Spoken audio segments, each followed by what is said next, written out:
বাগেরহাটের মোড়লগঞ্জ উপজেলায় জমি সংক্রান্ত বিরোধের জেরে এক নারীকে কুপিয়ে আহত করেছে স্বামীর স্বজনরা।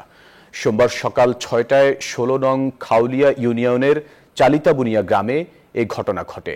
ওই নারী জানান, তার স্বামী মারা যাবার পর থেকে দীর্ঘদিন যাবৎ তার জমি অবৈধভাবে দখল করতে তার উপর নানাভাবে অত্যাচার চালাতো দেবর, ভাসুর ও তাদের ছেলেরা।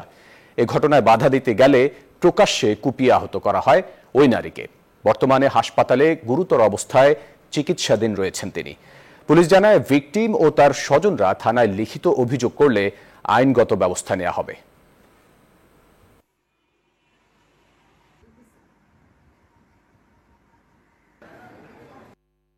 ওই জায়গা আমার কাছে নিতে চাই, আমি জায়গা দিতে চাই না, কিন্তু আমার অন্য অন্য দেবর ভাসুর তারা নিয়ে খাইছে, নিতে আসে। উনি বলছে যে তারা খাইতেছে, আমি নেব না কেন? পরে আমার জোরে কমতেছে, কম দিয়ে ও অবস্থা আমার হাতে তালাই নিয়ে আমার মেইন রাস্তায় ফিক্কে মারছে।